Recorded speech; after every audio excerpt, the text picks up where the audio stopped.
5 reasons you're not ready for a long distance relationship. Let's talk about it.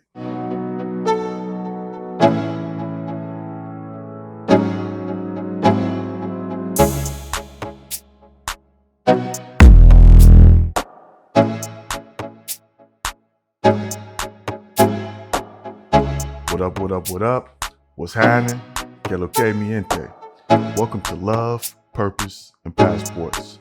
For those of you that don't know, I am Mr. Pro for You, living in Santo Domingo, Dominican Republic, married to a beautiful Dominicana. Hope all is well. All are passport ready or passport getting ready. Today's topic is 5 reasons you're not ready for a long distance relationship. My wife and I have years of experience in a long distance relationship. So that'll be a recurring topic if you guys are interested, because that's a huge part of our journey. And when you see us laughing, joking, and you can kind of feel the chemistry between us, it looks like it was easy. Like it was just get you a woman overseas and together y'all gonna ride your passport into the sunset. It's not quite that easy. But if you're both feeling that way in the beginning, it's okay, because that's the spark that'll create the possibilities for you two as a couple. There's probably a lot of angles that will come at this long distance relationship thing. But for starts, when it's just me, I'll mainly be speaking on what it takes as a man to do this. When it's me and my wife, we'll mainly talk about what it takes as a couple. I remember our relationship shifting gears into a serious us thing. That's a turning point. Until that happens, what you're made of won't be tested. You'll know when what you're made of is being tested when you wake up and your priorities have shifted. And it's when your priorities have shifted that you can clearly see that there is an obstacle course, but you're ready to approach it confidently. That's the beginning of a long distance relationship. Before that, you're just in the seriously interested phase. You're in an LDF, a long distance friendship that's heavy on the friendliness. That's part of the journey. But let's be clear. You're not in a long distance relationship just because you met a beautiful woman overseas and you feeling feelings like you want to settle down. Settle down. You have to be ready for this journey, because that's exactly what it is. I'm going to give you 5 reasons you're not ready so you can get ready. Number 1, you're not disciplined enough. Let's check out the definition of disciplined and then go from there. Able to carefully control the way you work, live, or behave, especially to achieve a goal. And I would rather say, I would change the or to an and. Able to carefully control the way that you work, live, and behave, especially to achieve a goal. A long distance relationship is working toward a goal. It has to be. It can't just be existing in that state. No matter how long it takes, you have to be working toward the goal, whether it's you here, her there, or both of you somewhere in between. So let's break the definition down into actions. Able to carefully control the way that you work. So when it comes to work already requires discipline. When you add a long distance relationship into the mix, it's going to require more discipline, because usually when you have a job, you have the freedom to switch to another job, switch your schedule up. You may go to another job that's paying more, but now you got to kind of be in line with your woman, with your significant other, because you got to get there to see her. And when you start a new job, and now what? You don't have vacation time for 6 months? Nope. What, you gonna not go on vacation for 6 months? Nope. Nah, you can't do that. But guess what? Your sick days kick in. Yep. Maybe what, 2 months? Yep. Maybe a little sooner, maybe a little later, but that's doable. So what I would do is caught my flight Thursday night after work, got here. Friday morning, I don't feel good. I feel great. But then, one sick day at a time until you make it to the vacation time. Because 5 sick days is 5 trips. Take off Friday, sometime maybe take off Monday. You take off Friday, you had that Thursday night flight. Got Thursday night, Friday, Saturday, Sunday night, fly back. Making it happen. But where the discipline kicks in is you got to go to work when you're sick. And I'm not talking about where you have something contagious where you can get other people sick. But look, there are times where you just don't feel good. You may tweak your back, twist your ankle, have a hangover. You got to go to work. Because sick days aren't for being sick anymore. Sick days are for getting that passport stamped and getting where you're supposed to be. Spending some time with your woman. Because this is a different type of thing as long as you got to get there. And so, 5 sick days, 5 trips. Thursday night flights. And then also, I remember you start lining these trips up, the best way you can get there. I can catch this flight right after work. Took my carry-on to work, put it under my desk, right after work. Cab straight to JFK. First thing smoking. Out here. But the thing is, you don't know how much people hate when they find out you're going out the country on just some random day. Word's getting around all the way to the bosses. And once you come back, don't be acting tired. Because now it's like, oh, everybody knows you going out the country. You come back sluggish. So I didn't do that again, but I had to do it then. The bottom line is you got to get there. But that discipline comes in at work because you got to maneuver it. My wife worked. So she was off on the weekends. So I had to be off on the weekends. So even when I might have got, wanted to move on to another job, if the off days weren't on the weekend, I'm not moving. I got to stay put. Because if I switch over and go to another job and now I'm off on one week, I'm off on Monday and Wednesday. Another week I'm off on Tuesday and Thursday. No, that's not going to work. You can't even catch your flights right like that when your off days aren't back to back. So I stayed at a job way too long once because I didn't want to mess up the schedule. You got to do what you got to do to get there. And that's what it takes, discipline, because you can get tired of a job and you're looking around like, I'm not doing this no more. I need to move on to somewhere else. But then you starting the whole process. So, it's about scheduling, being able to match up those schedules as best as you can. If she doesn't have a job, then whatever 2 days you off, you just go make it happen. But hopefully those 2 days are back, are back to back. But that's where the discipline comes in at work. You got to be disciplined because you got to make it happen. When you first meet your girl, there's a way that you're living that's exactly how you were living before you met her. But that has to eventually change because, as we read, you have to be disciplined and living in a way that achieves the goal.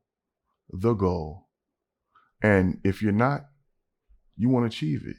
The importance in being disciplined in how you're living is because you have to be connected to each other. You have to be plugged in. It can't be pause to holler at her right quick, then go back to living your life. You have to have a connection, strengthen that connection, and maintain that connection. You strengthen it by exercising it daily, and you maintain it by taking care of it. The connection is everything. It allows the energy to flow into the relationship, and there has to be a consistent energy pass between you two.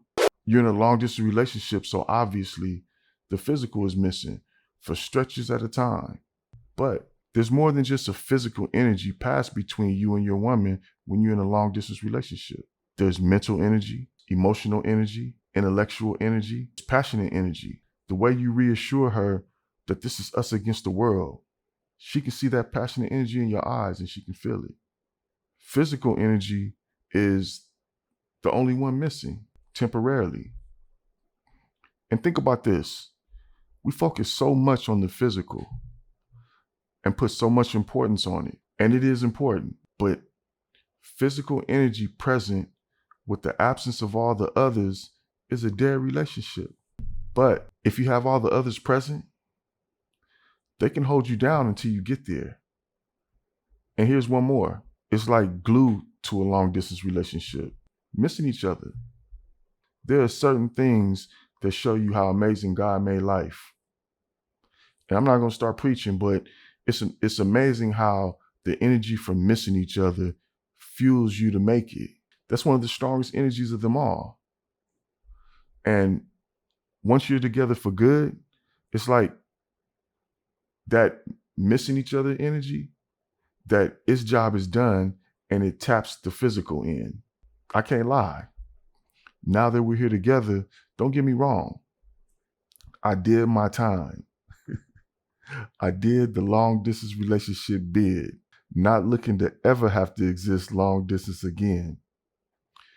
But I do miss coming off that plane in SDQ, walking out to her, restraining herself from jumping up and down and running to hug me. Because it's pure love. That missing each other energy is really it's part of an emergency fund. The emergency of love not being together. How you're living will determine how connected you are with your woman long distance. It takes discipline to have all those sources of energy plugged in and pumping full power. Let's go to the next one. Able to carefully control the way you behave, especially to achieve a goal. Because you're living in one country and she's in another, how you behave is critical. When a grown man behaves badly, the consequences can get ugly. And they usually do. And just think, if you end up in a fight, so let's say because someone disrespected you, win or lose, you can end up in the hospital, in jail, or out of here. Last breath. Drinking and driving, the same. Being around people that behave badly, the same. And the crazy part about that is when you think about if something happens to you, she can't even come see you. She can't come visit you. She may not even be able to get in contact with you. Think about that. Something happens to you and she's just sitting there wondering why, FaceTime ain't rang. Time starts passing, you laid up somewhere or locked up somewhere or underground somewhere. She's just sitting there and trying to figure out, and maybe somebody will reach out to her, but just think about what she has to go through. You don't want her to have to do that. You got to be aware of how you act now that you're in this long distance relationship. If you behave badly at work and you get fired, well, your finances are jacked and you will sound stupid telling her what happened. If you're behaving irresponsibly, someone ends up pregnant by you in the States, trapped and finished, and you'll sound stupid explaining that to her. Number 2, you don't have the mental fortitude. Let's check out the definition for that. Mental fortitude is defined as the ability to focus on and execute solutions when in the face of uncertainty or adversity. If we break under pressure, if we lose patience with the process we're being challenged with, it can easily drive us to quit prematurely. One of the hardest parts of being in a long distance relationship is when things happen. You're here, she's there. There's so many unexpected things that can and will happen just because it's real life. You can lose your job. You may have a death in the family that affects you. Things will happen, and you have to be solution oriented. You can't crack under pressure, because if you do, she'll see that. And now you've killed the confidence she has in you, the confidence she has in where you guys are going with the relationship. Remember, she's waiting on you, and she's waiting with you because she believes in you. You kill her confidence in you. Now she's looking at it like, he can't make this happen. And she's right? Look at the COVID era. Talk about uncertainty.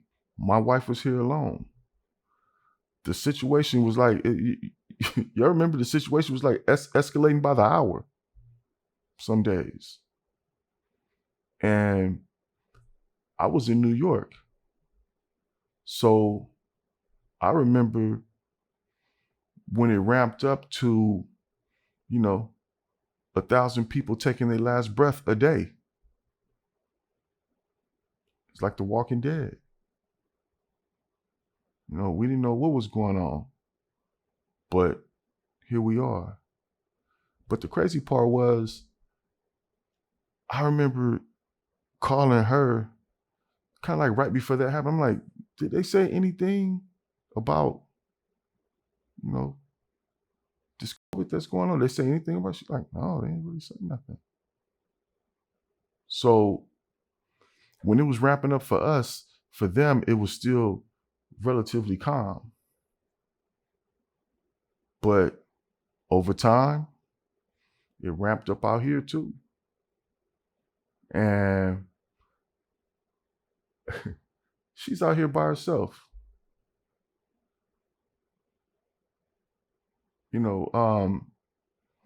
What am I going to do? Go through all that and just sit here watching her and asking her if she's okay? You remember how crazy it was at the stores? It was crazy outside and, people panicking, empty shelves everywhere.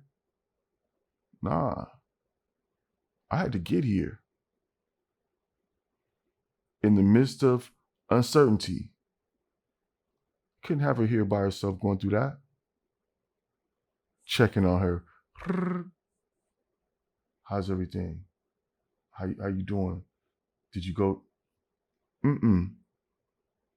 I got here. Did what I had to do to get here. Did what I had to do to stay here. And we wrote it out.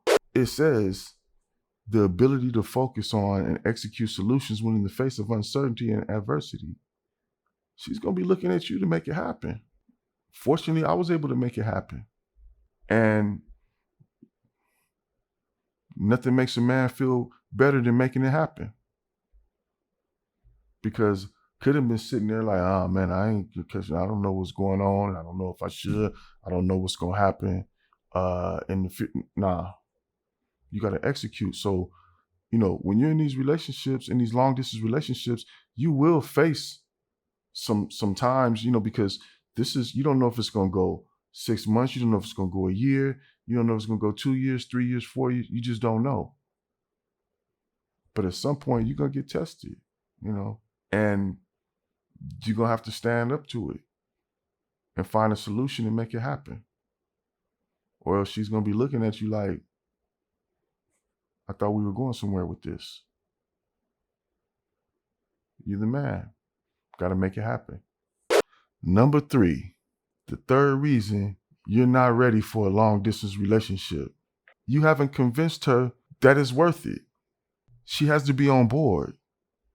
And in order for her to be on board, you have to have laid out some type of plans or something. The vision for you guys' future.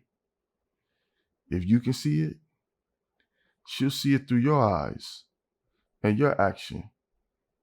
Because she's in the passenger seat. You'll be the one driving this long distance relationship.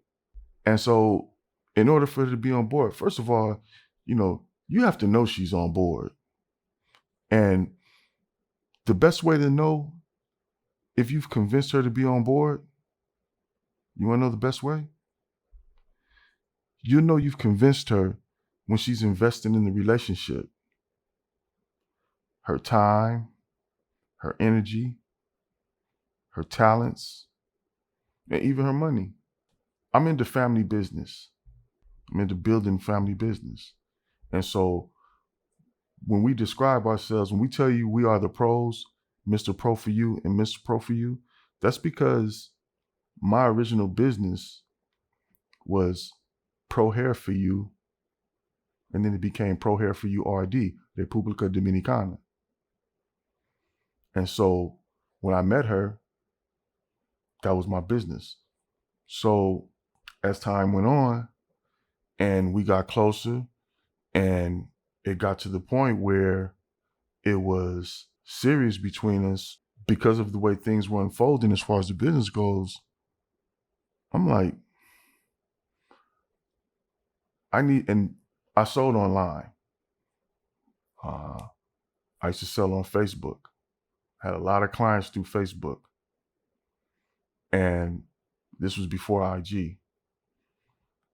So it got to a point where it's like, okay, I need to step this up, and I need, some women to be the face, because I'm a dude. I can only go so far. I'm kind of like Charlie's Angels. They don't really see me, but they deal with me. They talk to me.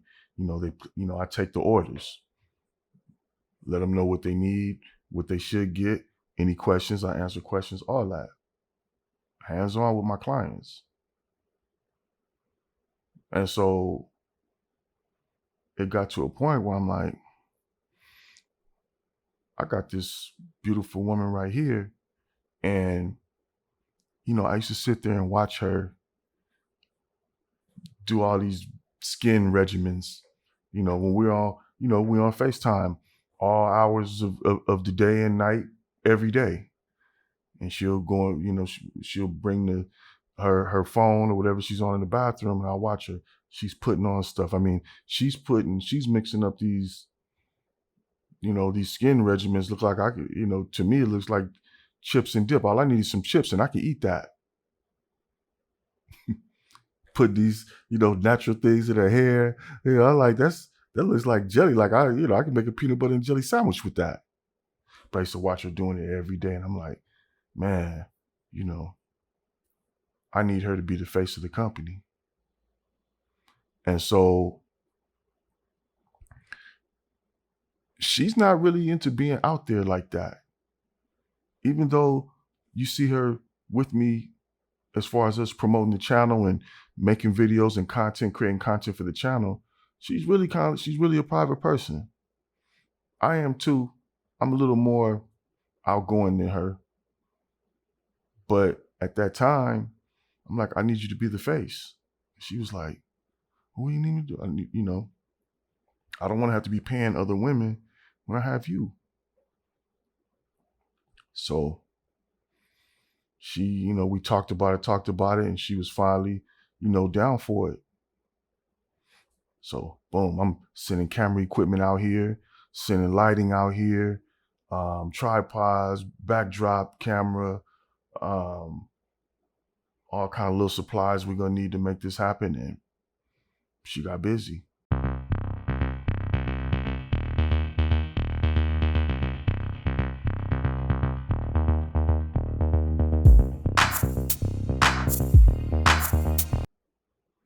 She started shooting the videos, and she would do it by herself. And then at that time, she started editing the videos by herself, because when she was shooting them, she knew what she wanted to put out there, and she made it happen. And this is somebody who's not even really, really comfortable with being front and center with making these videos in social media. She just, she's not really out there like that. But next thing I know, she handled her business. I mean, for back then and being on Facebook, I mean, she has a video that had over 250,000 views, over 250,000 views, like 6,000 or 7,000 shares, But that was her investing into the relationship. She wants it to happen just like I want it to happen. So when she stepped up to do what needed to be done, do you think I could question whether she was on board or not? No, I know she's on board. So, my advice to you is you got to get her to invest in the relationship, because then you'll know if she's on board or not. It's also an opportunity, like, just say, for instance, your significant other, let's say she doesn't work. Start a business and give her, start a business through her, because that'll be your opportunity to be making international money. It may not be much, but it's a start. Think about some jobs. There might be somebody working right next to you. They make what you make or less, except their checks are sent to their home country and used to buy land and build a house, while yours is being used for an apartment and a car payment. This is the opportunity, so, and starting a business, it gives her something to do. And it gives her something to build that helps bring you guys together faster. And then she'll feel the ownership of it. She'll feel that, look, I'm building this for the family that I want with my significant other. You'll know if she's on board or not when you do that. And it works for the best for both of you guys in the future, because you can turn that business into something bigger. Number 4, you're not your own man. And I'm not talking about finances. You're still influenced by your friends and family and even strangers who aren't doing what you're doing and have no productive experience in what you're doing. They probably don't even have a passport. Probably don't even have a relationship. But it's interesting how a person can get in a relationship and be more influenced and affected by people who were ruined by bad relationships. That's like getting financial advice from a person who made all the wrong moves, or from a person who never made any moves. You're also influenced by those people who are experts in what you shouldn't do. They can tell you every reason why you shouldn't do something. And you're persuaded. You're moved to the left or to the right by them. You're able to be moved by the crowd.